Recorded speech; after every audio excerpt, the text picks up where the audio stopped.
You want to know about Supreme Court justices? Who are you? How did you get in here? Let Andrew and I tell you!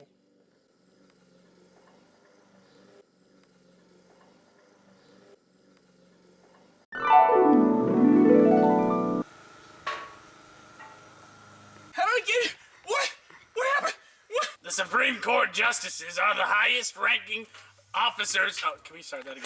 The Supreme Court justices are the highest judicial officers in our great country. Yeah, get him, John. Get him. They act as the spokesman for the judicial branch of our fine government. In total, there have been 112 justices, and our current one is John Roberts. The Supreme Court is the highest federal court in the U.S. and has jurisdiction over all of the courts in the U.S. This is all good information, but I'm still confused. You need clarification? Sure thing. Ah! Justice Scallion died! Oh yeah, he did, didn't he? Well, he was considered a conservative until his death in January... I messed that up. Cinco de Mayo. 2 Christmases ago. Well, he probably still is a conservative. But he died. So I don't know.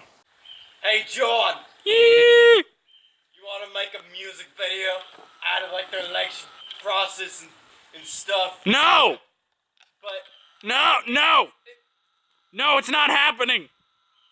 Not. Oh my gosh, what more do you want from me? I just want to go home, please. Shut up! But wait, there's more. I've literally been sitting here with you two grommets for the past whatever hours. I just want to go home. However, there were some failures to the system. Aside from you being one of them. Isn't that right, Mr. Wiesno? one of them being the Bush versus Gore case. During the 2000 presidential election voting scandal, the 5 Republican justices halted the recount of votes in Florida. Although it was proven that Gore won the popular vote, Bush still won due to the Electoral College, yet the court still stopped Florida's recount.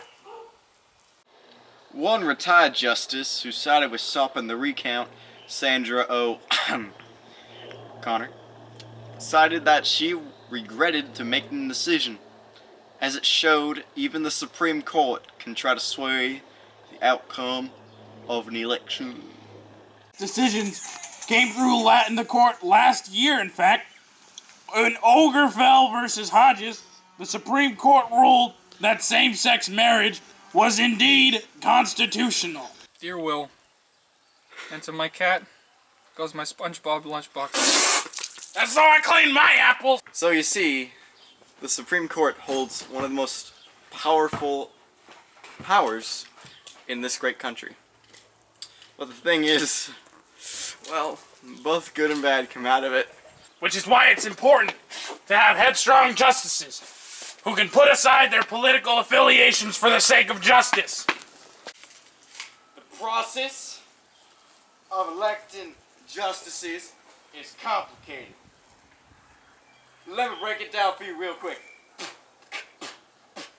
Oh my God, we get it, you fake! First things first. I'm the realist. The president is allowed to nominate someone to become a justice. This does not mean that this person will become a justice, as it's ultimately up to the Senate to decide who becomes that justice. After the president declares his or her nomination, the nomination gets sent to the Senate Judiciary Committee, whereby the nominee gets questions on behalf of their credentials and background. The committee then votes on whether or not to confirm the justice. After the justice gets sent to the Senate, after a majority vote from the committee, this is where the major vote will happen, in which the Senate votes on the justice and where a majority vote may confirm that justice into office. Despite the Constitution not outlining any requirements for nomination, the President and Senate look for 3 things when considering nominees. First, a nominee has to have experience. Most justices have served in our government before assuming the title of justice. Most have law degrees to show their extensive knowledge of our country's judicial system. Finally, the Senate votes on who should become the next Supreme Court justice, based on all of this criteria. In current news, President Barack Obama nominated Merrick Garland to be the next justice on the Supreme Court to replace Antonin Scalia. After broadcasting his nomination, Garland went to the Senate to try and persuade the senators there to bring him in. But knowing that pretty much everything is controlled by the Republicans, Garland did not stand a chance. In addition, Chuck Grassley, chairman of the Senate Judiciary Committee, pretty much said nope to Garland, hoping firm to his position that the next justice should be replaced after Barack Obama's term. Without Grassley's approval, Garland has nowhere to go. This is what happens when you have a Democratic president with a Republican Congress, or vice versa. What is that? Oh my God! What?